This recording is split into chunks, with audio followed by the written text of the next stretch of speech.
Happy Friday, Pulsakins. How are we doing today? Guys, I am super pumped today. Feeling great, feeling high on life, loving everything about my life, loving you guys, loving the community.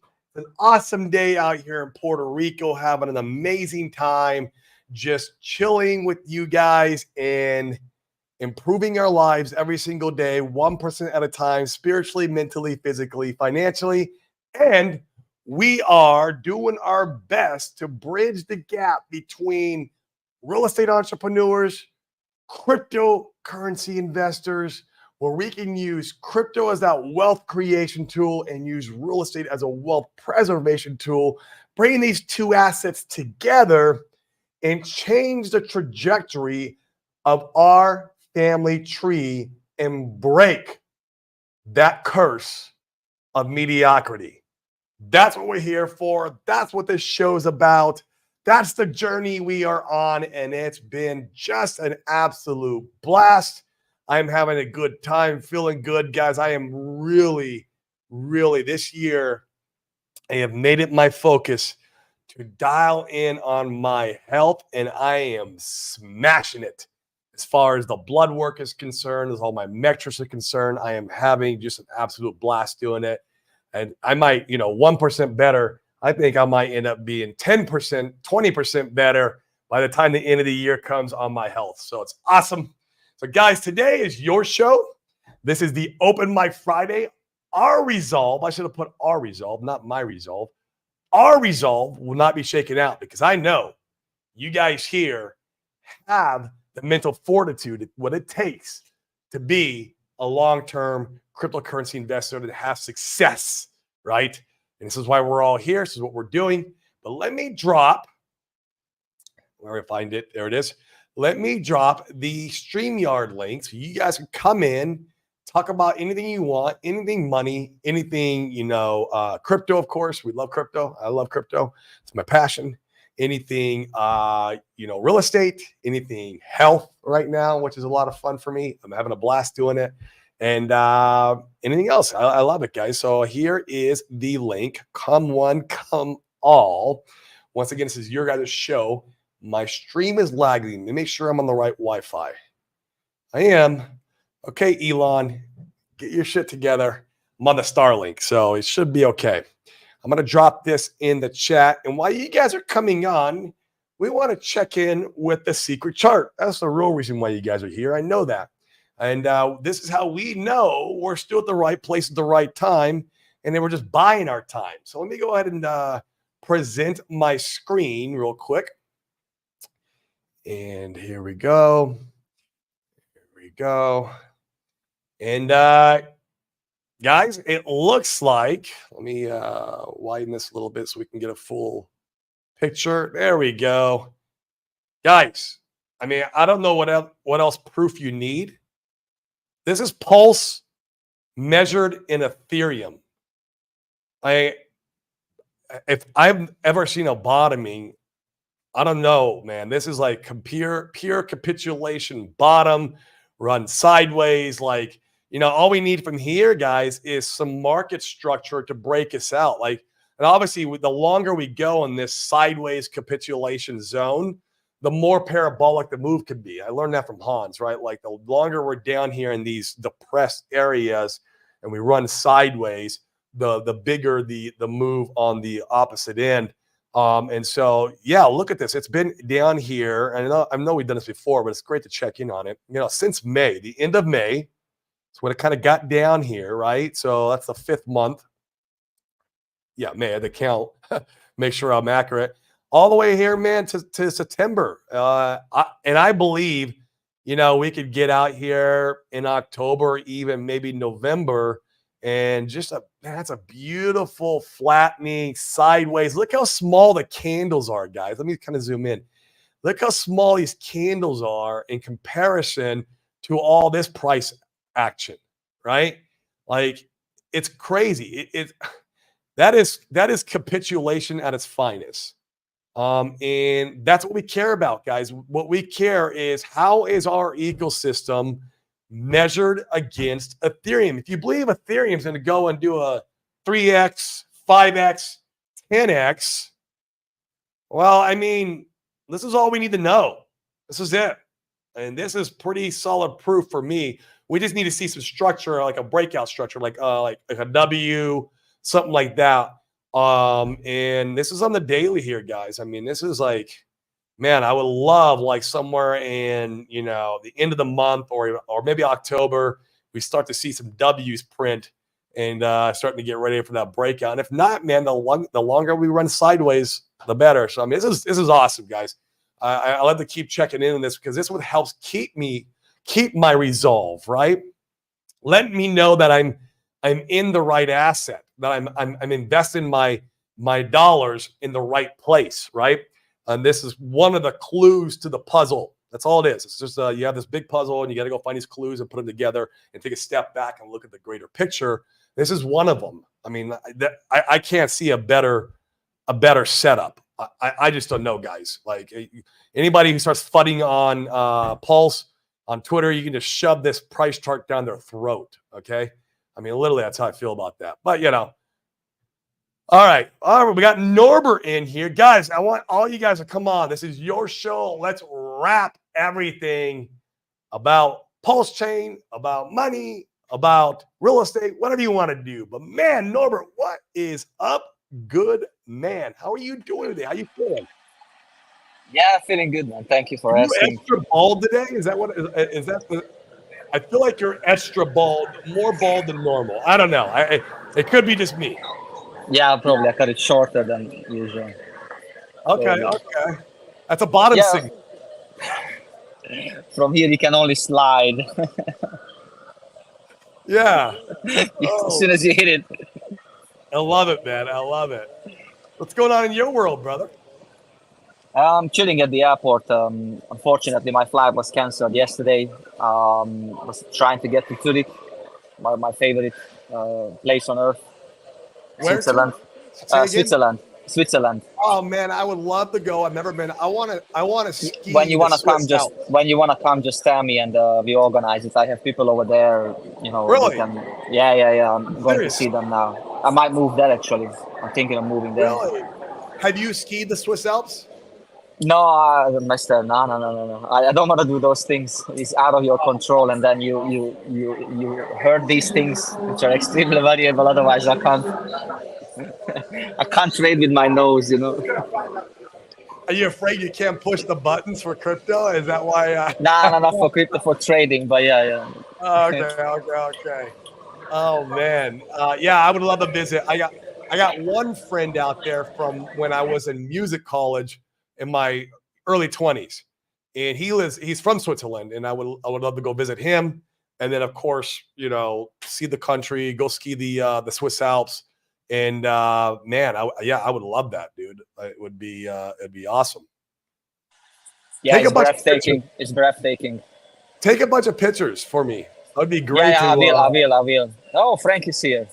Frank Conversations. That's who we What's got. happening? Frank Conversations. I You're love it. thinking about moving to Switzerland? Yeah, that's the plan. Cool. That's It the is plan. cool. It's a beautiful, and if I need to describe it in a few words, it's a fair country, it's a safe and prosperous place on earth. Like in 3 words, if I need to describe Switzerland, Yeah. fair, Yeah. prosperous, and safe. You know, like you don't need anything else. They stay You don't need neutral anything. on everything, which is great. Like they don't go and start fights or try to finish fights. They don't, they just like, hey, you guys go and do your bullshit, and we're gonna chill back and grow an economy. And they care about a lot of things. That's what Yeah. I admire about them. Because here in the UK, I started noticing that people don't care anymore. You know, like whatever. You know, like it's okay. You know, like this Spanish kind of mañana kind of mentality, or not even mañana, maybe like next year. Yeah, man, that's great, dude. Yeah, take a bunch of pictures for us. Are your friends that you visit out there, are they onboarded into crypto? That guy, no, he did his own exploration about he was more into like NFTs, and they've done like a release of stamps, postal stamps, and then you could order these digital assets, and you didn't know what you're gonna get, and some of them was extremely rare, and some of them was like widely known. So you get the physical stamp, and then you get a digital NFT as well, and some of them was pretty valuable, but yeah, it didn't work out for him either. We both like 80% down on our portfolio, and so yeah, it's That's the last. That's the last category to move too, is the NFTs, right? Last cycle was Yeah. that So- we know. the thing is, right? I see a lot of potential in NFTs, but right now it's just not being fully utilized, let's say. Because if you think about it, how much unnecessary paperwork and time and lawyers and whatever can be stored on an NFT. And if that NFT is yours, that can be a proof that it is mine. It can be a property, a car, land, whatever. Sure. So Does anybody know what the NFT that sold for $80 million? What was it? There was an NFT. People? What was No, it? I think you're talking People. about the Yeah. people NFT. It was a people artwork. I think it sold for like 60. I think it was like 66 million or something like that. What's in it the worth now? Who knows? I'm just Maybe curious. 600. Right. I don't know. That was at the top of the last bull. I remember when that happened. It was insane, man. That you want to talk about euphoria? That was euphoria right there. What's up, Zenith? Zenith, what's up, bro? How you doing, man? Good Welcome to see on. everybody. Yeah. Hi, It's a nice Zed. early Friday morning, so we got the coffee going. Yeah, I already had some coffee earlier today with my MCT oil. It's always really good to add in there if you want a little extra on the kick part. And it's good for the brain too. What is the MCT oil? MCT oil is derived from coconuts, and it actually helps like the brain repair itself. Like it helps prevent dementia, stuff like that. But it also has a little bit of a kick to it, where like caffeine, right? But it doesn't have the down part of caffeine has. And so it's just an oil, and you add it right into your coffee. What's great is if you're intermittent fasting, it doesn't break your fast. None of this coffee, so that they're great together for the morning and your intermittent fasting, which I do. And yeah, man, I take that, and then I go hit the gym, and then after the gym, then it's I wait an hour, and then I do my protein shake, protein with creatine, and then my wife's about to bring me my liver cleanse shake here in a minute. I'm hitting it hard this year, man. I've been hitting it hard all year, and I'm going to continue doing it. This is the year for health for me, man. I mean, since crypto's in the shitter, I might as well work on something. Oh, Well, I hear you know you. what- I'm on the creatine and protein grind as well. Ever Yeah. since I broke my ankle a few years ago and had to get surgery. I did that skiing, by the way. So sadly not as much I love skiing as skiing, I've done. man. you see, you don't want to do those Norbert, I've activities. been That's for skiing. sure. Norbert, I've been skiing since I've been 8 years old. I ski Black Hills. Like I'm like my dad took me when I was very young, and like I have knock on wood. Let me find some wood around here, but I got Like- some here. all right, I have not broken anything yet. Yes, I've sprained. I have I've hurt myself, bruised myself really bad. But I have yet to broken a bone skiing yet, and it could happen one day. It's fine, and I'm okay with that. Hey, man, there is no risk without reward, man. The reward is the rush and the adrenaline that you get, and the beautiful of nature of being up there in the mountains.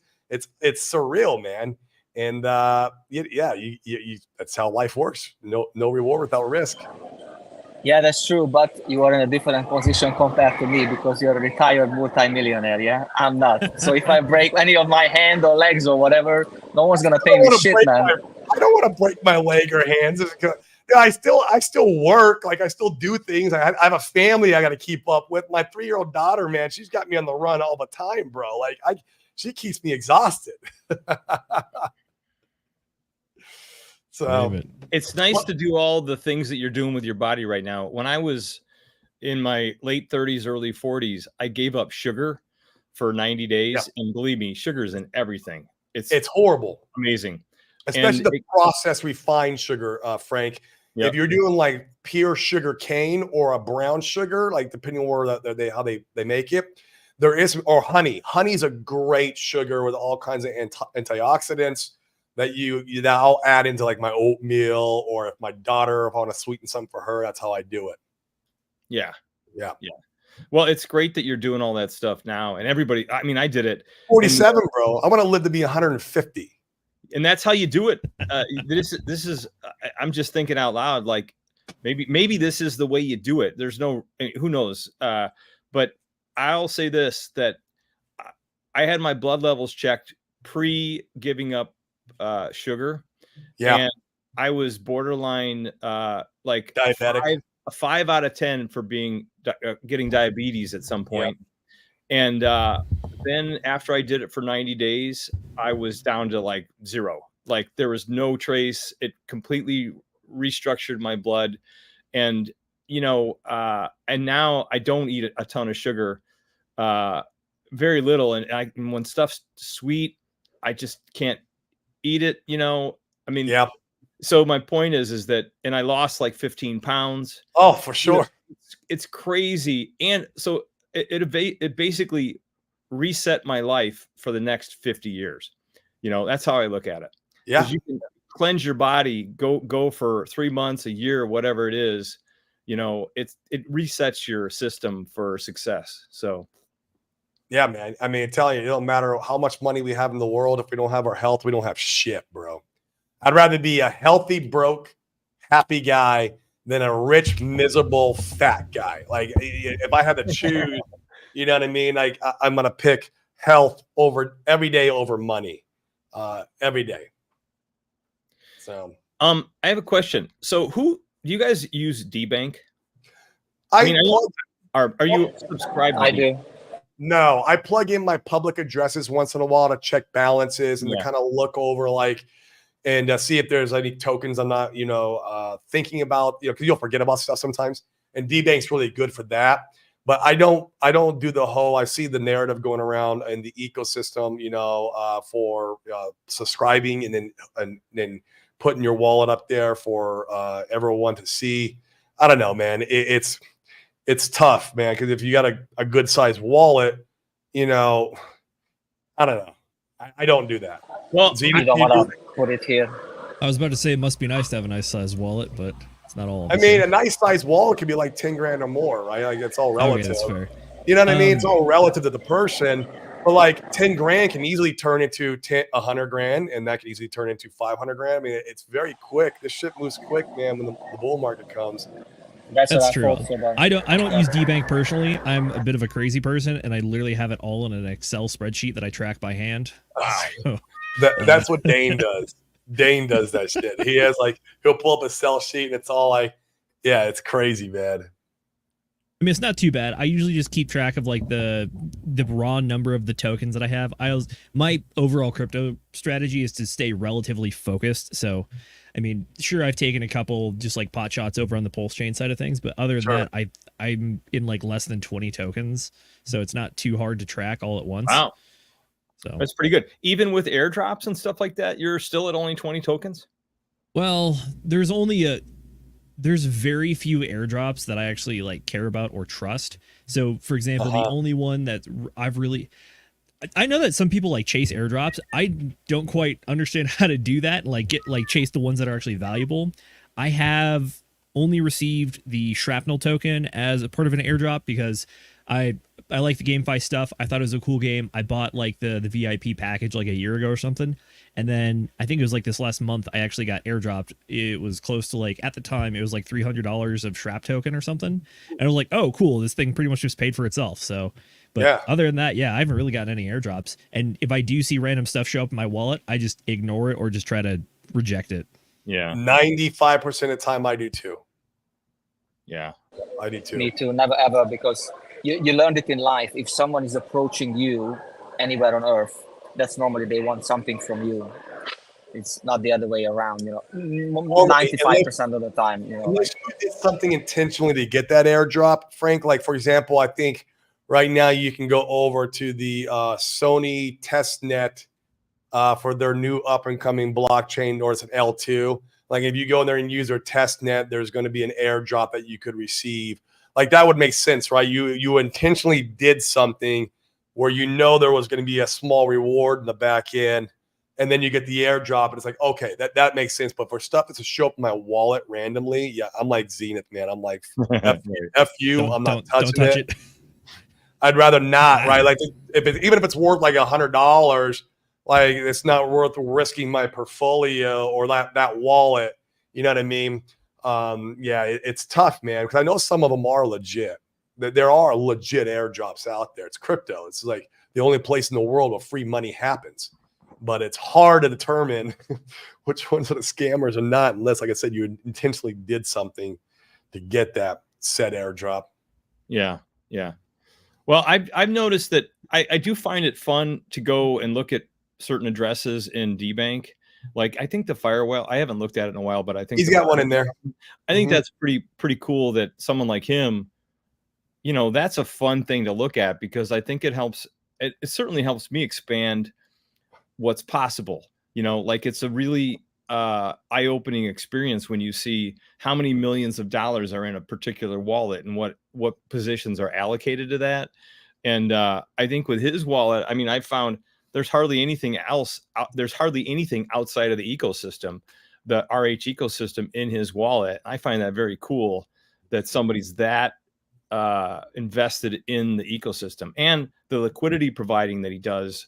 Massive. Pretty amazing. So I think that might inspire people like, oh yeah, I think I'm going to get in the same pools he's in, you know? So I think it's a teaching tool. I think it's a learning tool. I think it's an aspirational tool. I'm going to eventually subscribe to it and put a wallet on there just for fun. Cause I think regardless of, you know, well, like you guys, I have a lot of wallets. So it's like, I'll put something on there. I'm pretty confident I'll learn a lot from it just from having it on there. And I, you know, anyway, I'm just thinking out loud of what's fun to do right now when things are down, you know? Yeah. I mean, people are saying use DBank almost like a social media platform. Yeah. With your wallets connected, like, and you know who's who and where, and it's a good advertising it's good advertising for Pulse Chain, right? Like if there is a bunch of big wallets that are registered on there and that are engaging on DBank, I mean, it's good for Pulse Chain. I'm just, you know, I don't know if I want to do it or not. I mean, I've thought about it, but I don't have the biggest wallets, of course, but I also don't have the smallest wallets either. So it's like, well, that gets to the comparison thing. Like, you know, comparison. What's the saying that comparison? You know what it is. Like, comparison is the thief of joy. Yeah, well, it's good for the other ecosystems for people to come in and look like, oh, there's guys in Pulse Chain, like there's a bunch of wallets over 6 figures, and look at these wallets over here that are worth over $1 million and like 8 figures. And that's where the good advertising, you know, comes in, because like someone from Cardano, right, like, or Phantom comes in and they're registered on there and they're engaging, and then they see this guy who's from Pulse Chain, and then they go check out all his buddies, and like now you got this. Holy crap, there is something going on in Pulse Chain. What is going on over there? And then they come over and check us out, right? Like, and that's where I could see that working. Yeah, I guess I could really see that working. But that has an effect. But I mentioned previously that, in my opinion, what we do here today, it has a much stronger effect going out. You know, especially if people would comment on these things on YouTube, then YouTube would pick it up. Oh, okay, more and more people. How many hexagons are out there, and how long does it take to put, like, you know, 7 as the people put a 7 in the comment? You know, just put something in the comment. You know, hey, let's go, guys, or whatever. And then then YouTube would recommend you for more people. Then you're gonna take it a notch further. I'm not on Twitter anymore, but then I used to do that. I copied the link. You know, I tagged the people and I said, hey, check it out. You know, that's another thing. Because at the end of the day, you know, like, if you want worldwide adoption, DBank is like a level 5 sort of system, which the ordinary people, they don't even know what you're talking about. DBank, you know, when I started doing crypto, I didn't know these things, but then mainly where you get your information from, Twitter and YouTube. So if more of the content creators would do this, what we do, at least once a week, you know, like do your own explanations, examinations, you know, deep research, 4 times a week or 2-3 times a week, but give one day when you just, you know, text a few guys in the system and say, hey, I want to talk about this, do you want to jump on? And then, you know, or just do it like an open mic night, the way how you do it. I think that one has much stronger effect because it makes the conversation more interesting. You know, other topics coming, you know, like maybe you don't know something but Zenit knows, you know, and then he share it with you, and then people are like, oh, I didn't know that. So And I then know here who we it go. is. We have some. Sorry, I know Wow. who that is. Yeah, I do too. Yeah. I do That's too. some. Yeah, I have an idea. It should be a very He's got fast camels person. too. No, he's got camels too. Don't make no mistake. He has camels in the background. He's hiding. I don't know who you guys are talking about. I'm the dev for Retardeye. Oh So man. I want to spread the word about Retardeye before it's too late. Did So- Retardeye make it off of the coin? What's it called? Coin what? Coin.quest. No, it's still on there. Coin.quest. I always forget that name. I can't. Is it off of CoinQuest? Is that on Dex now? No, it's still on Coin.quest. Okay. Well, you're not doing your job, Retardeye. Well, that's why I'm here today to spread the word of Retardeye. I have if you let me share my screen, I'll show you guys the facts and about the algorithms and how Richard Hart is actually behind it. Oh, I need a clarification real quick. Is it retard die or retard AI? Because both of those are actually existing. It's retard die. Ah, okay. There we go. Good clarification. why, Thank and you. that's why he capitalized the D to try to help differentiate between the two. Yeah, I think once you see the logo, everything will be made clear. You'll understand. Put where the we're contract going with address it. in the Okay. chat, I guess. Actually, it wouldn't be something you'd access via the contract address. So you can see here. This is the Coin.quest website, which is a fork of Pump.fun from Solana, the highest Yep. grossing and fees protocol in the world on any blockchain. Makes like $1 million a day on Solana. Probably makes less That than is that. facts. That is ridiculous what is. the volume they bring in. In fact, that's why Solana, in my opinion, part of the reason why they have so much total value unlocked, so many transactions, and so much activity over there, is because all those dumb meme coins and rug pools. Like And they're like 90% rug pulls for sure. they are. There's if the things that actually make it off of this on Pulse Chain or Solana have burnt liquidity, right? So you can still have a stacked holders list, and we can take a look at that here because you actually see the holders list for who will hold it when it makes it to the DEX. So the idea is that once it hits a $69,000 market cap, then got it. It's 12,000 now. it gets burnt. So right now it's 12,000, and it's king of the hill, meaning it's the top one, right? But once it hits 69,000, you're beating nuts though. Retardeye is beating everything. It is the way of it's the future of finance. Red Squirrel. Red Squirrel's my boy. He can be next in line. I could see some Retardeye nuts pairs in the future. Yeah, okay. Probably You played. some- Retardeye nuts plays pairs. nice with other meme coins. Exactly. Yeah. So there's you can see that the Retardeye chart is substantial, and then you get to see the holders list here. So it shows 30% of the supply is remaining. Once that gets to 0, that's when it's at the $69,000 market cap. And when we go through here, you'll see some famous names, that are on the list, right? Of people who have purchased Retardeye, KDP. there's KDP, Donald Trump. Even these are Vitalik's in there, man. Crypto Coffee, Vitalik, yeah. And then on the Eric Wall, and then on the left here, you can see the comments left by these people. And these are 100% confirmed. There's no way these were made up by someone else. So B-Roots is retarded for Retardeye. Elon Musk, he's done with Dodge. He's all in on Retardeye for the tech. Eric Wall doesn't believe in hacks, but believes in Retardeye because it's a product market fit because there's so many retards that need it. It's like these kind of things. These are the fundamentals that don't even include the algorithms that will make it be $1 no matter what. It's it is it's the future of finance for sure. I truly believe that one day, you could probably buy the entire supply of Retardeye for $1. That could happen. It's important. You see some Pangang guys in here, they're converting to Retardeye. We got Too Spooky and DJ and Waffles, they're just coming over, right? It's I don't know about you, but I feel uncomfortable. With what part in particular? Because I think there's multiple answers to that. Right. If you're planning on running, getting into politics anytime soon, you should probably get off the stream.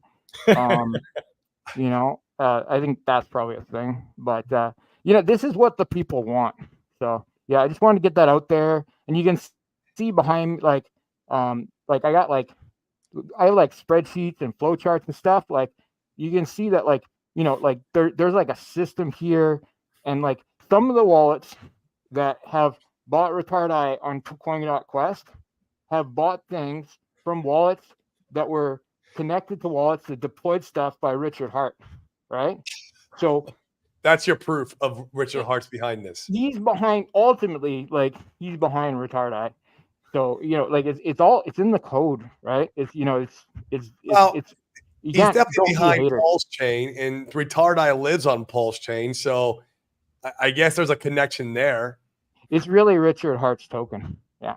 So that's the main thing I want to share with you guys today.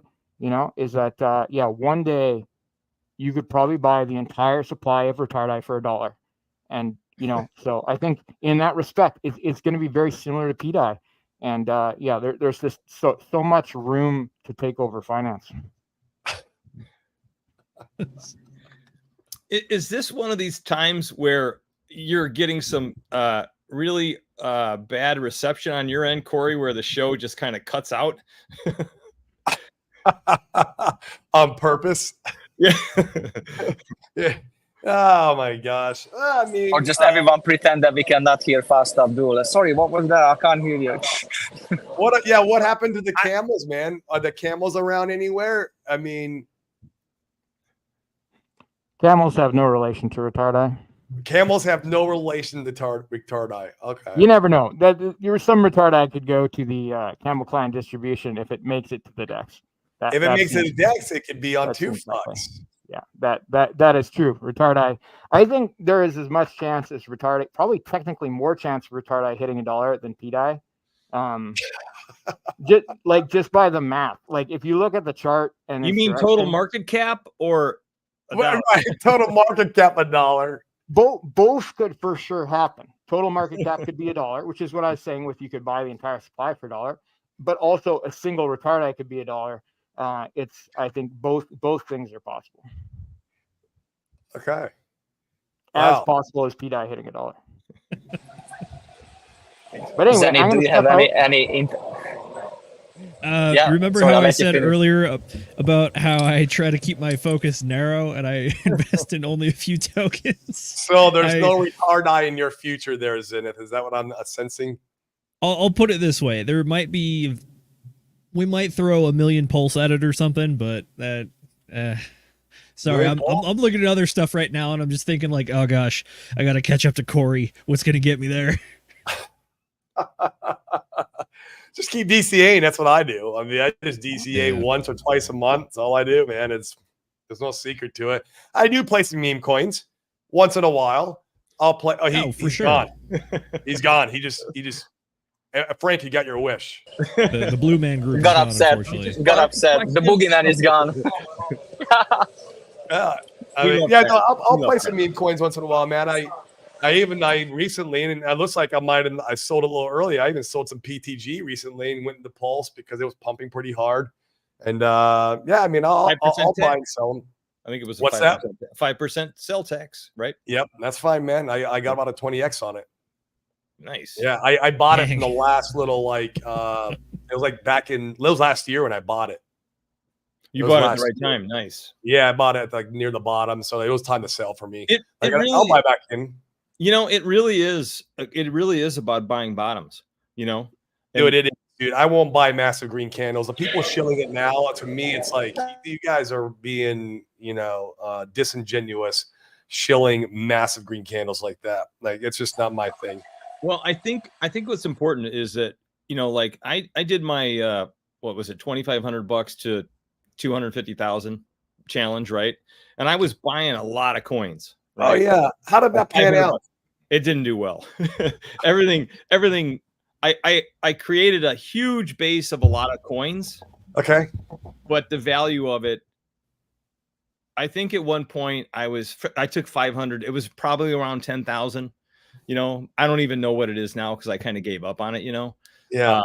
But what I learned there is I really learned how to avoid what I learned was if you're in the hype, right? If you're buying something fresh out of the gate, there is the thing of once you can double or triple your money, you're out. And then you take you take your initial investment out and then you let the rest ride, right? So that's one thing, you know, that I learned. And it took me this was a great education. I got $250,000 in value of it just from doing it. And I got what I learned. So, and then I learned how we're attracted to the hype, and it desensitized me to the hype. So now I look at something and go, I should be buying. I'm like, no, you shouldn't. So it was really a good exercise in that. And when you do it over and over, like I've gotten better and better at it now over time. And in fact, like the last 8 or 10 coins that I bought, they're all free rides now. And I took it all and put it into Pulse. Because you took profit on a double or triple. Yep. Yeah. Yep. I made a mistake, and I'm not afraid to share this. I watched PDI go up. I did a 20x on PDI. Sorry. Yeah. And I was like, because I'm pretty much a buy and hold guy, right? I don't sit around and trade. I do a little bit more trading now when I see opportunities. But when I realized, oh wow, I didn't take profits, right? I could have had a 20x and taken profits and taken a lot out and just let it ride, right? But what I did was I took only a 6x profit and I put it all into Pulse Chain. And at one point, that was worth the PDI. It wasn't, I think I put $300 into PDI and it became $6,000. Yeah. I'm just going to, I was just, it's a tiny amount, right? But when I sold it, I got a 6x on it. I think it was 1,800 I sold it for, and I put it all into Pulse, right? But I didn't keep any PDI. So in retrospect, I would have kept some PDI and let that ride and been okay. Because when you let it ride, I'm so glad Fast Abdul came in, because there was this other real Fast Abdul. Can you please show up? Can you please stand up? That was some weird stranger.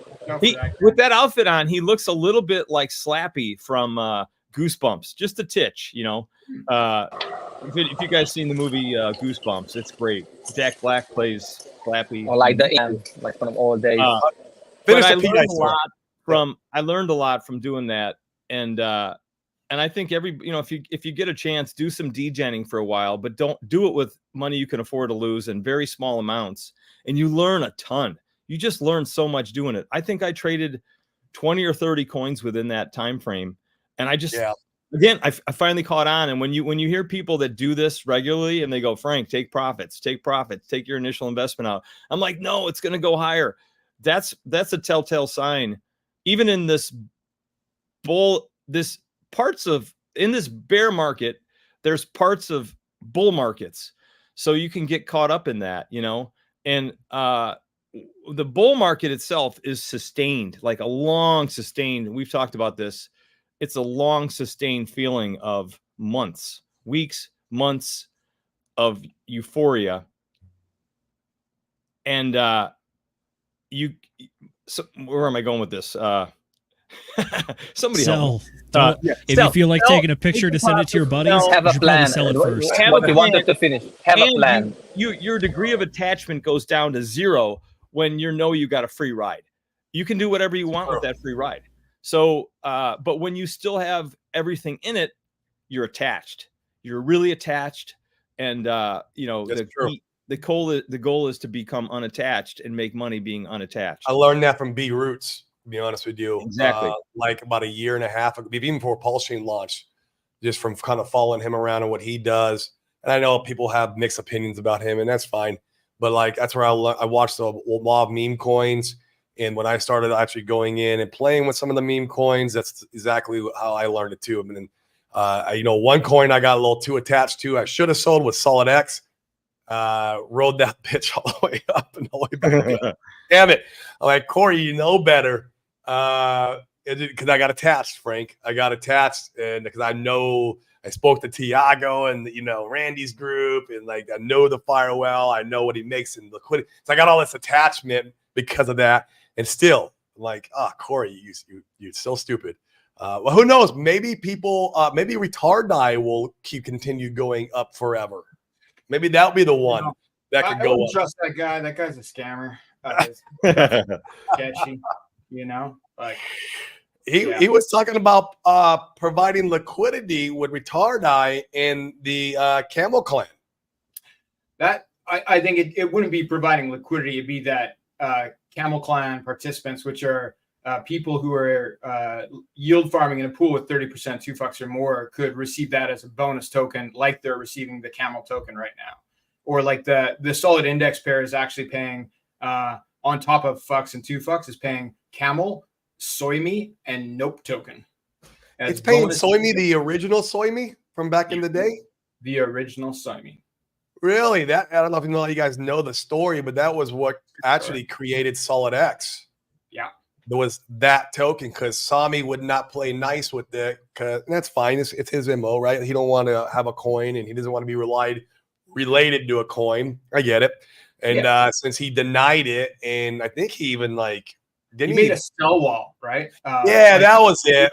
Like a super, super thick That was it. P3 sell wall. So like it would just bounce off. Yeah, right? you couldn't get through it. Like at a really low price on purpose. Like he understood exactly what he was doing. And clearly he knew the potential value and he rejected it, right? And he wasn't consulted up front, I'm pretty sure. That's just somebody airdropped to him and he didn't want to attach to his name, and then he did that, which my understanding is it angered the fire whale. And very quickly, like days later, Solid X came out. Randy came out with Solid X, and they're still working on that. There's going to be a game out soon, all kinds of things attached to I'm that. massively bullish on Solid X, man. It's I my bought number more one. Solid meme X. At That's this my price number now, one meme coin. I have more of that.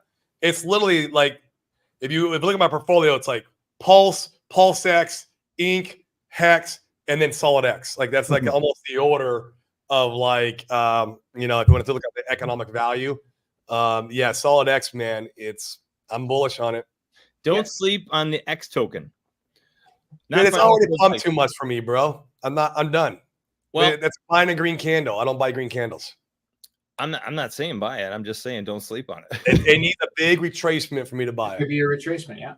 Yeah. It needs if it retrace, Frank, which it probably will, then I won't sleep on it. I think it's a Elon Musk narrative, and it's on Pulse Chain. Watch, I'm going to test something. I'm going to test something real quick. Yeah. How many gains have you made so far, Frank, on X? 7X. Okay, well, that's pretty good still. So yeah, I was just seeing something. Yeah, right. and I have taken out almost the original, pretty much my original. Yeah, good. So you got a free ride, nice little position, and it does have a little narrative starting to brew up. I see it, and I see it on Twitter, and so I think it does have some legs. And like Pastor Abdul said, if it has a nice little correction, I actually would put a small little bullet in it. I would. I just think it's cool. I just think it's. I thought it was when I saw it, I was like, it's completely obvious to me. Like you've got Twitter becoming X. Elon Musk has a son named X, from what I understand. This could be a move where it maybe that wasn't even in the intention of the coin, but I just see someone it could be that's my coin, Elon Musk, that's my coin kind of thing. I don't want to say an ego move, an ego play, but it could be. I don't know. I'm not a billionaire, but it could be. Yeah, no, I like it, man. Like I said, if it has a nice little pullback, I'll put some bullets in it, or a small little bullet in there, and see what it does. I think it could develop some legs over the term of the bull market, just because it's got a cool little narrative about it. So, yeah. Who do we know who founded that thing, or where it came from? No. It feels like it has a connection to Coach X and PTGC. Oh, and those guys, it does. That means it really like intended rumor type feel. right? Okay. But like, that's what it feels like to me. But I can neither confirm nor deny. I don't even remember where I picked up that. Yeah, I mean, those guys build shit that pumps. I mean, I'll give them that. But it is a meme coin, right? And like, Right. when you look at the supply distribution, things like that, you know, like you want to take a look at the holder count on anything that like that. But I feel like it, you know, if somebody might claim it at some time, or at least well-known figures may represent it. But the real question to me on any of this meme coin stuff is, will they make a journey from meme coin to store of value, right? So, which I think is what we see with like the solid index tokens, right? So Axis, Fire, Nope, and Solid X is like, okay, they're starting to have these things built around them, right? And we can look at like Nope has like a Gifford Tech buy and burn feature built around it. Solid X has some sort of a casino game coming out for it or something like that. And Axis is building on top of his token with something more complicated, right? Yep. Sort of like almost like a Hedron Icosa ecosystem type thing, where there's like, you know, there's dates and there's times and there's staking, like you know, like a Galaxy Brain stuff, right? So, and then on top of that, and that's just the base infrastructure of these things that initially were essentially meme coins, right? On top of that, we end up with utility that comes from staking, either single-sided staking or yield farming on multiple platforms with real numbers, right? Like on 2Fox, the 2 solid index is one of the biggest pools. There's like 400 grand there, and it's still paying like over 70% APR. That doesn't include the bonus tokens, because that we haven't figured out how to fix that yet. So that's just in Fox and 2Fox. It doesn't include the Nope, Soy Meat, or Camel token that are coming to those people for free as bonus yield. So it's probably over 80% realistically, and it's like a big amount of money. It's not like it's a $500 pool. It's easy to make a $500 farm that pays 80%. It's hard to make one that's $400,000, yes, $500,000 sustainable, right? Is the word. So when I see that, like, okay, I can go with Nope token for sure. I have options on 9inch. I have options on 2Fox. I have options on SparkSwap, and they're all pretty good, like in that over 50% range last time I checked. And there's the Gifford Tech thing that burns it potentially, that I don't think it's taken off yet, but could be a thing. Like, you know, like you have these teams that are trying to make the transition from, like, you know, something like Bitcoin that was nothing to this, right? So, you know, like it's these could be the stories we tell our grandchildren in the future, or not. Like, you know, like not financial advice. It could all go to zero. You could buy the entire supply for $1 a year from now, right? But it feels like when you have founders with faces in particular, that, or at least that are, you know, have, like with the Fire Whale, we don't have his face in a public setting, but many people have seen his face who we know, right? Yeah, like I've talked to him, you know, personally on Zoom. Exactly. Right? Yeah, things like that. He's the kind of guy that looks like you imagine that he looks like the most interesting man in the world. You do, yeah, you do. I agree. Fast, Abdul, is there a option, or have you done this before, to go through your site and explain these things for people, which pools do what, how to get the extra tokens? Because I'm actively involved in your platform, also on SparkSwap, and I'm really big on 9inch. I like this farming option, but do you have anything like which would help the people to you know, to get familiar with your site and, you know, see the different options and see these extra values? Do you have any videos about that? We haven't done anything really super focusing on these extra tokens in particular. I'm going to be on with Corey Costa later today. Maybe we'll hit that. But I started my own YouTube channel, and I'm going to start doing more deep dive stuff on you know, the heavier lifting things in yield farming is going to be the focus, right? So it's not going to be a new, like I've only done 2 episodes so far, and it's like it's heavy stuff. It's not for the new guys. It's for the, you know, people who are in the industry who want to understand a deeper level, some yield farming. But you can make other episodes for the newbies as well, you know, to get more liquidity, and, you know, like, why not, you know? Yeah.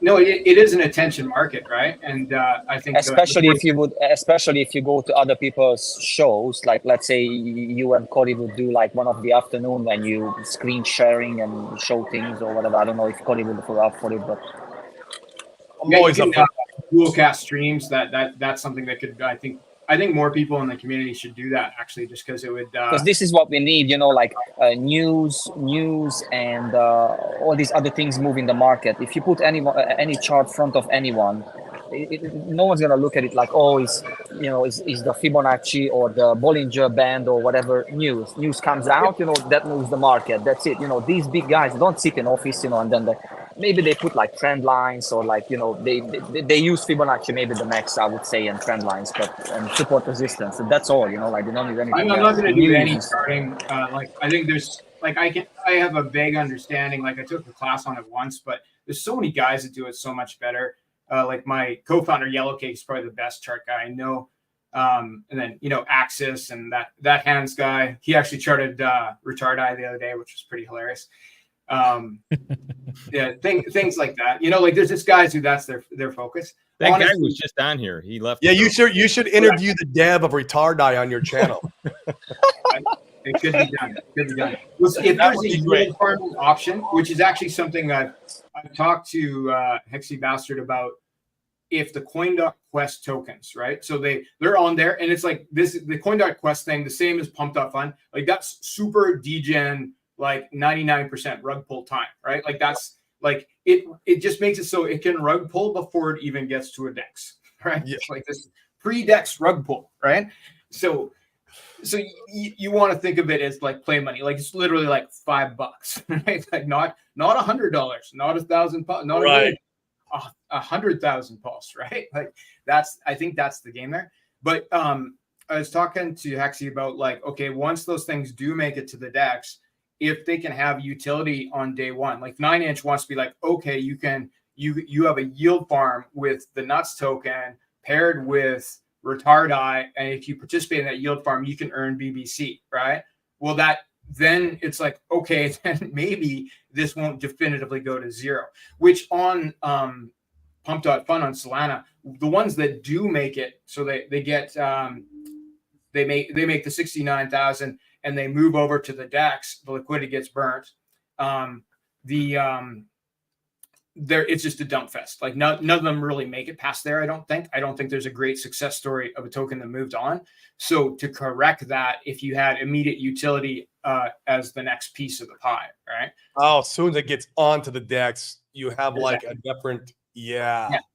Like you'd have Retardai paired against PDI and then a farming option, right? Like which actually generates fees, and therefore the DEX is actually making money. So it's sustainable. Like all the money has to come from somewhere. Anything that's just a gimme where somebody's artificially inflated something and it's just paying you way too much, like, and there's no reason for it, and there's no dates on the calendar of when like some sort of big thing is going to happen that will make it worth the inflated value it is at the start or whatever. Like that's a warning sign. But when you have real utility that is proportionate, like, okay, that makes sense. Yeah, I can see that.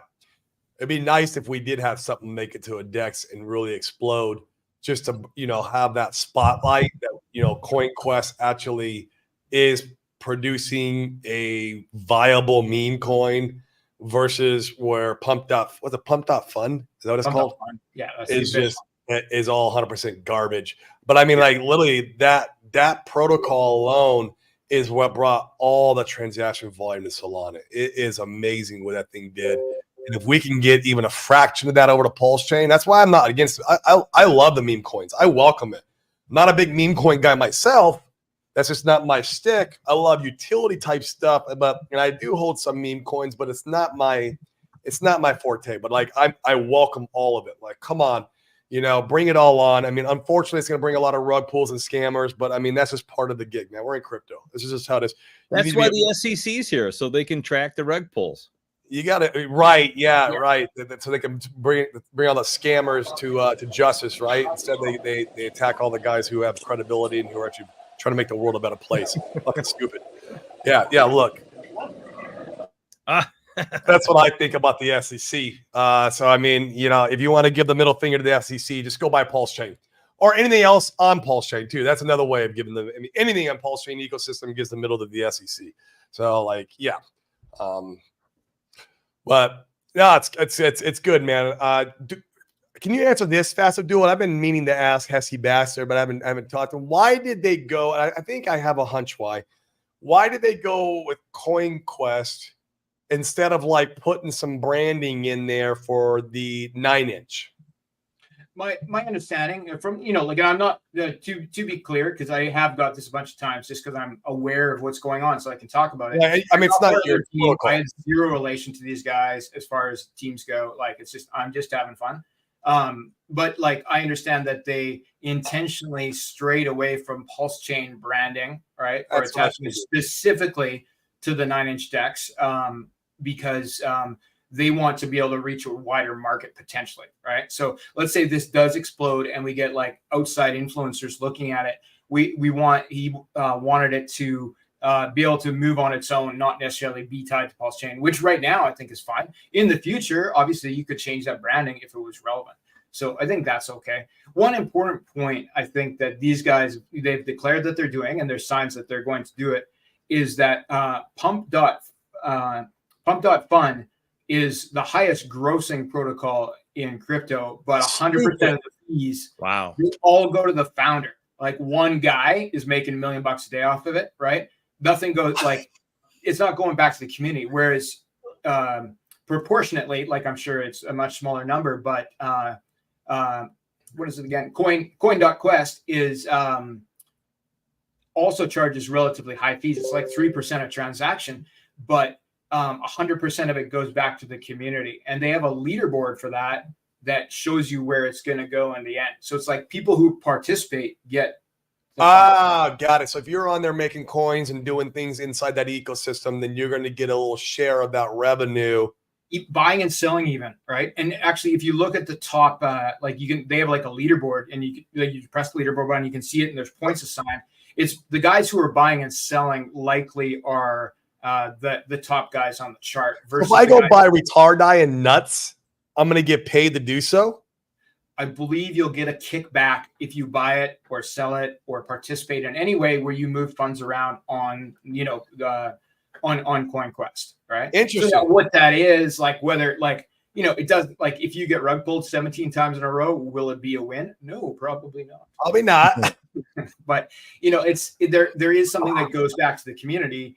And it's not going, a very small portion of it is going to the people who are making the coins specifically. Like that one transaction of making a coin, doesn't seem to give you a ton of points. I'm pretty sure the top guys are buying and selling every day, and that's how they're getting. Those are the guys getting a ton of points. So of course, those are the guys who are also paying the fees, right? Right, that is true. It's a reimbursement. Yeah. So. But it is going back to the community. So that's a big difference. And if that started grossing $10,000 a day, to the $1 million that we see on Solana, then, okay, that's a thing, right? $10,000 a day going back into the Pulse Chain ecosystem. Well, like right now, that would be out. That's not what's happening right now. But like, I think there's that potential is there. And I think that team is suited for this sort of meme type activity. They can carry the ball on this, right? Like they can. Oh, I agree with that. This is a job for Hesse Bastard. Yes. Oh, 120%. Now, when a coin goes to a DEX, can it go on all the DEXs at that point? Like, is it allowed to come to Fux? Is it allowed to come to, PulseX? Is it allowed to be on? Is that how that works? When on the creation screen, which costs to make a coin, it costs you nothing aside from the pulse fee. So for whatever, like 200 pulse, you can make a coin on Coin.Quest, right? You have an option to buy in to be the first buyer, right? That you can take or not take. And if you don't take that, that's fine. Somebody else can be the first to buyer, or you buy after. It's not like there's not and there's a limit of how much, like, 1 million pulse or something is the only option you have. You can't put in $10,000 and have a way of in the same position, right? So, but at that same time, when you're making that decision of, like, okay, am I putting any pulse into this to be the first buyer to pump the chart? I'm putting in the comments description. It gives you an option of what DEX should this go to when. Oh, interesting. And I believe the choices were 9-inch. or PulseX, maybe 9mm was a choice. I think maybe it was. Maybe it's not anymore. I would have to look. But there was discussion of they'd like to get it on Flux as well. Flux is a much more complicated system. It would require an upgrade plugin for that to work. So, but that was publicly discussed by the team. I would like to see it go to Flux. Flux is one of my favorite dexes. And when I'm providing liquidity, I mean, besides, I have a pretty good size position in the Ink PulseX pool, but other than that, any other liquidity for me is over on Flux. So yeah, I would like to see that be added as an option. Hexy Bastard, if you're watching, fix that. Fix it. So, wow, Fast, the depth that you cover stuff and the broadness that you cover is amazing. I appreciate you. I just, I didn't know a lot about it. Yeah. My buddy who lives out here in Puerto Rico, he's a big 9-inch guy. Like, he does all this liquidity providing, and he's playing around with it. He's creating stuff all the time over there. In fact, that's Abdul, you had a conversation with him the other day. You're going to create some pools for him over in the two Flux. Real cool guy. He's like almost my neighbor. We hang out all the time, but he loves, man. That's his stick. Like liquidity providing, making the path. Like, he don't care. He don't care about permanent loss. He's just sticking it all in there, and that's what he does. And so it's fun to see, man. But yeah. Yeah, no, fair enough. And there's other things coming up too, right? Like, when you look at the Pulse chain and how depressed it is, and you look at like the protocols that have gone up and down, I think that's like, we all want to talk about the new thing. So like, yeah, Coin.Quest is fun. Maybe Retardai is fun. The chart looks great, but like, the dev sucks though, dude. Like, he came on and he was just an asshole. Super sketchy. I'm pretty sure that chart behind him has something to do with penguins. I don't think it's for real. But there's so many gems on the Pulse chain that have been there for a long time. And I'm talking things with like potential utility, or, like a stronger store of value than just a standalone meme coin, that are really depressed right now. Right. And like, I think these things are all going to have their season, and the lows are like, I don't know if the lows are in on anything, but like, there's crazy prices on a lot of things that, like, everybody knows the name of, right? Like, there's like the Power City tokens, like Watt. They have 3 tokens. They have Watt, Flex, and Earn. Flex and Earn are forks of liquidity, same as Liquid Loans, and they're crazy prices, right? What do we have here? The low is definitely in. The old Pulse ETH chart. So like, there's stuff going on. There's deals to be had. And you don't have to buy the newest meme coin to make money. Like, maybe some of this old stuff that's down, like, of course you have a weird pump at the start for a lot of things that doesn't make sense. But like, you have things that are down 80%. They have like huge utility that will be the places where money goes to live when it comes onto the chain, like real money, right? That have enough liquidity to support it, right? Like, or that have mechanisms that create liquidity. I agree, right? Things like that are huge. And we have that new, I'll share this with you guys just because it's a little bit of alpha, but it's, just a could be. Like, we have that new thing with the stable swap that's on PulseX, right? Which is actually the same as the stable swap that's on 9inch that they did first, because it's a fork of the same thing, which is it says it uses the word curve in there, but it's a curve type pool, which is actually forked from Pancake Swap, quite likely, right? So Pancake Swap, stable swap, you can look it up. There's a white paper, a lot more documents on that than on Pulse Chain. Just allows for, it has DAI, like bridged DAI, bridged USDT and USDC, and that in the pool, right? And they can move freely between each other at a lower rate. There's a lower fee that's charged that goes to the liquidity provider, etc. But the fun thing is that I think could be a thing is that when you put in $1, and you can actually put in one of any one of those things, you don't have to have like proportionate amounts. So you can put in 1 USDC, it gives you one, and it's called PulseX stable LP token, right? So one PulseX stable LP token is worth $1. So, and that PulseX stable LP token is fungible. It can be bought and sold. So that is, in my mind, a new stable coin. It's always redeemable for $1, either DAI, USDC, or USDT. So what happens if you took a PulseX stable LP token, or 100,000 of them, you put them on something like Fox, 2FUCs, and paired them against USDC, USDT, and DAI from Ethereum, and they could trade freely between each other, and that becomes a new stable liquidity pair, which by the very nature of how those stable pools work would peg the stable LP token to the price of those other 3 tokens that are what's inside it anyway. You have a 0 impermanent loss factor, or very close to, and potential arbitrage opportunities. But really, like, the fun thing is that if that happened, if that was on FUCs where you could yield farm with it, it would burn Pulse X by default, right? So you'd have this LP token that could be on any other DEX that was represented $1, and that could be traded like it was a stable coin. But on no matter what DEX it was on, by its very nature of existing, it would be burning Pulse X. So, I think that could be a fun concept that could be expanded on. Is that, Jex's thing that's coming out that you guys had Jex on your show last week or the week before? Yeah. Is his when you stake the Pulse and do you get like a V-Pulse? V-Pulse, is that kind of like a stable coin then too, or not a stable coin? He's just, I know where you're going with this, Frank.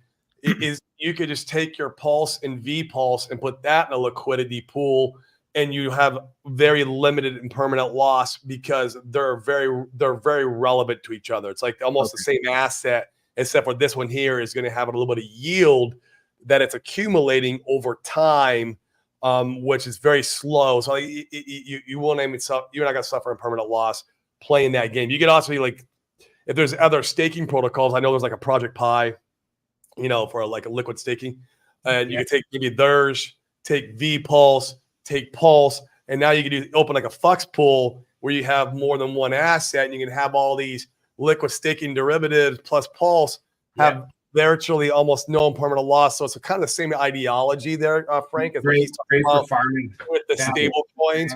Great for farming, great for yield without having to have that concern. Now, as long as the APYs are okay, they're decent enough, then now for the stable coins, I'm not really interested because in a risk on market, I don't want to be in stable coins. But for the Pulse one, for Pulse, V-Pulse, and then the other liquid staking derivatives, I'm very interested in that. Like literally, let me stick all my Pulse in there and let's go. Like I would ride that out throughout the bull run. That is sexy as hell to me, even if it's not paying a real high APY, because like I don't need to have 50% on that pool. If you were paying 30%, it'd be so much more than being a validator yourself, right? It's massive.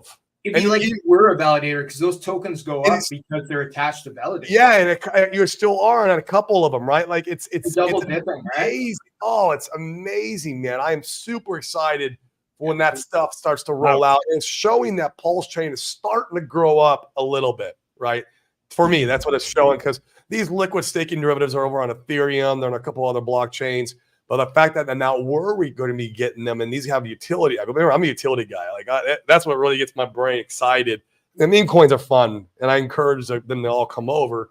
But the utility stuff is what really gets the brain going, and it makes me excited. And this right here, man, I am all about it. Like, let's go, get that in there. It can't come out quick enough, man. For me, I'm going to be unwinding my validators because I want to be more liquid, anyways. If we see another like altcoin season here at the end of the year, so I'm going to be unwinding my validators, and I don't like my stuff just sitting liquid, man. I mean, if I could help it, that's a great place to go. Like, and that's where I'll be going with that money for me.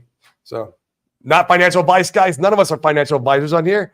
We only speculate on our own money. That's it. Go buy stocks and bonds, like Sami says. So that's what you're into. But yeah, this is the that's what you're into over here. That is it. I agree. Although I like what Sigma 9 says here. Nothing to worry about, gents. Hex is going to melt us. Actually, Hex will be in my next DCA, Sigma 9. So just for your info, that's my I want to be allocating some of my money next. I'm still building those bags. Even though they're nice size bags, I want them bigger. So I just bought some myself. My show that I'm going to do later today is going to be about leveraged yield farming using the Flex protocol with Hex. Oh, love it, man. Utility on top of utility. Utility. It's great. That's the stuff I love, man. Layer the utility, right? Like I think that's I think right now, like, when all this stuff is super cheap, like, man, if you can amplify your bags, leverage is super dangerous. You have to understand, but if minimal leverage, like just 20% more, 30% more, right? Not the 15x stuff on, Fame or GMX, right? Like that's for the pros. Yeah, and some guys kill it doing it. I watched them. I'm like, oh my God, guys, you guys are like. It can go down as quick as it can go up. Like that stuff is, Sure. you gotta have like the cojones, and not just the cojones, because you will, lose them very quickly. You need to have the knowledge to do that stuff. That's And capital on top of the capital. Like it's like the guys who are counting cards in the casino. It's like they get about a 2% edge, right? It's 52% versus 48.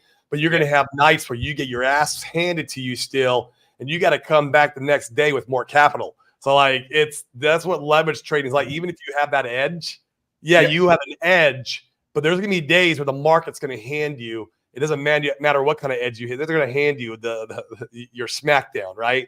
And then you can come back the next day and probably beat the market, but you got to have more capital. Like like the casino, the market, or the tool that you're using for leverage is looking for a way to beat you too, right? Like the casino doesn't pick the card counters. 100%. Like if they think you're a card counter, they're going to wait till you lose, and then they're going to kick you out. Like that's, I know. I worked in casinos for 15 years before I got into real estate. That was my prior life, and dealing blackjack, and it was a fun, wild job that I had. That was when I lived my rock and roll lifestyle. So there's only a 4% advantage to being a card counter. If you're a good counter and you know the book, you're playing by the book, you get about a 2% advantage over the house. Wow. That's amazing. That's you have to have a massive bankroll, and it's through over time. That's what people don't understand. Doesn't mean you're gonna go in there and beat the house the first night. It's over time that you have the edge in how you make your money. It's not, you can get your ass kicked still. Trust me. It's I watched the guys do it. I watched them do it. So but yeah, it's theoretical strategy. Trading's the same way. What's that? Is it? I was gonna say the theoretical strategy with the blackjack card counting is you pretty much just like min bet everything until you find that opportunity where the deck is stacked correctly, and then at that point you're supposed to max bet. The only downside of that is it's very obvious what you're doing if you're paying attention to the bet size. Correct. So you always spot them. Yeah, to get maximum value. They're flat betting 25, 25, 25, literally for like 3 hours. Yep. And then all of a sudden their table max $500 or $1,000 or $2,000, whatever the max is, all across the table, and you're like, "Oh, really? Oh, because they got partners, right? Like everybody's in it together." Like, okay. Yeah, the cards are good now in his favor. Yeah, right. And do new people come? Like new people suddenly show up and start betting when it's time? Typically, when the deck's in their favor, they like to fill the table with their bets. Right. So that way they're capitalizing as much as they possibly can off of that run. Usually if there's other people at the table, they're usually in cahoots with the counter. Right. Yeah. Typically. So it's I'm hearing that cat. Yeah. Oh, there he is. My cat, Figaro, wants to be on screen. No worries, man. I've got 4 of them at the house. You can have one more if you want. Freaking, it's too much. Speaking of the gambling and the leverage stuff, while we're talking about it, I do want to mention this because Fast, you're talking about actually using advanced strategies where leverage makes sense. I know a lot of times, like the message that we try to preach around these parts, or at least what we do over on our channel, is that leverage is usually, if not always, a bad option just because of trying to do leverage or specifically like options trading and that kind of stuff with crypto. Is that due to the sheer volatility of what's going on in the market, you can absolutely get wrecked just due to like scam what's happening. And the issue is that the volatility is a feature, not a bug. But at the same time, again, I'm not going to advertise this for beginners or intermediates or even most advanced people. Like, you really got to have a dedicated purpose, in my personal opinion, if you're using leverage, specifically like some sort of options thing. But there are points and times and strategies that you can build with it. For example, like, correct me, I think it's either Fame or Fiat, which is the one that allows you to do the options. I think it's Fiat, right? Fiat gives out loans and such, and Fame is just leverage. That's all it does. Gotcha. Yeah. So if you combine the leverage with a specific strategy and purpose, you can not only you can use it to either increase rewards or you could theoretically use it to decrease downside risk. So like one of the famous examples I think is that if you have like a massive hex stake that's coming out and you want to take and the market's what you believe to be a top, if you take out a specific type of options leverage, in case it goes down, you pretty much make your bet on the downside, so you recoup any of that downside loss. But at the same time, if it exactly Insurance this Yep. it's stuff like that where it's like if you understand what's going on and you have a specific dedicated strategy, leverage can be a decent thing. I'm not going to say it's a great thing, but it can be a good strategy theoretically. But at the same time, 15x. When you start talking 15x, like 30x, 100x, Don't take much to freaking scam you out. your margin's so small. But when you're talking about like 2x leverage, Yeah. you know, like 3x. there you go. 5x There you go. leverage, right? Like Yeah. you have $1,000 and you're leveraging $200 against the 1,000, and smaller numbers too, right? Like don't put $1 million into anything. But like the when you start to be like, okay, if I increase my pulse bags by 20% by using the liquid loans protocol, right? What are my chances of being liquidated? Or redeemed against, which, this is a longer conversation, but just the risk factor of a very small margin, I think is very low. But like when you start to leverage, like you start to make that number bigger and you're like, oh, I want 400x, 500x. I want to have 5 times as much, exposure to pulse. Like, yeah, there's a good chance something's going to happen. Now, what the thing is that happens, right? Which in the case of liquid loans or the other liquidity forks is you either get liquidated or you get redeemed against. In either case, you didn't lose all your money. So it's not the same exposure as something like BMX, where you get like literally like you could go to zero, right? It's more of a like you got cashed out at a certain point because the market went below, but you already had the cash in hand potentially. So you could even be in a better position. Just for example, with liquid loans, like let's say you put in $1,000 worth of pulse. Right. Or well, okay. We'll have to amplify that number because they have a $2,000 minimum. You put in $10,000 for the pulse and you took out $8,000, right? And then the price of pulse crashed right down below where you would have got liquidated by a lot. Like it went down by 50%. You have $8,000 in your hand still. You don't owe them the $8,000. They don't come to collect it. They just took what you had and you would have got liquidated on the remainder perhaps, but you still have the $8,000. And if you were to put it back into the market at that minute, you'd end up with much more pulse than you would have had otherwise. At that minute, but if you're sleeping and the market moves against you, that's where 4 in the morning, 5 in the morning. That's why I'm with CryptoLand. I don't do any leverage anymore. I played with a little bit on Fame when it first launched, just for shits and giggles and to know it. But other than that, the only way I like to leverage now is, like I said, if I buy a meme coin, the meme coin does a 5x, and then I'll take that and put it in the Pulse. And it's like, okay, 5x my Pulse bag or 4, whatever that little bit of money I put in. That's one way I like to play the game now. And it's very low risk. But I think there are ways to reduce risk on these things. There's ways to. There is. I agree. Lacy's was talking about like a stop loss, like all those kind of things, right? Yeah. I see the guys killing enough Fame, man. Well, there's guys, there's some of my buddies, right? Like there's some of the cabal guys, right? They're in there freaking just slaying it on Fame, and more power to them. Like seriously, more power to them. So can I get into this? Might as well use it if you have that skill set. If you have the skill set. That's all it is. He became a card counter because it was just something he intuitively knew that he liked to do it. May as well do it. So those smart guys are the ones you're playing against, though, when you think about stuff like that, right? Like, okay, if I'm taking leverage, like if I'm going against the market, who am I trading against? You're trading against like Hexastani Dylan, right? Like, this guy, like he was born doing this stuff, right? Like, so it's like, Moo is another one. These guys are pretty smart, right? So following their plays maybe is better than trying to trade against those guys. I don't know. Yeah.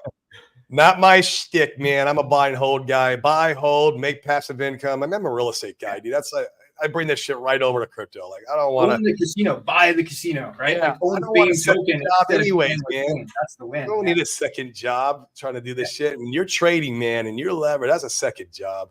So, guys, I'm gonna grab some lunch. Feel free to chill where they can find you. Fast Abdul, I put your YouTube in the comments, guys. Go and sub to Fast Abdul's new YouTube channel. I love all the good work that he does.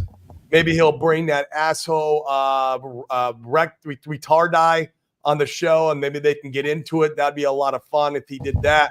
But subscribe to him. He brings a lot of good content. He's building. The builders are the ones that bring the value to the chain. You guys understand that, and he's one of them. And so we support him 100%, except for his friend Mr. Retardai. I don't know. Yeah, about I guess that was not one of my favorites. So Zenith, what man? Show yours, dude. And if you want to give me the link to your show too, man, I'll drop it in the chat.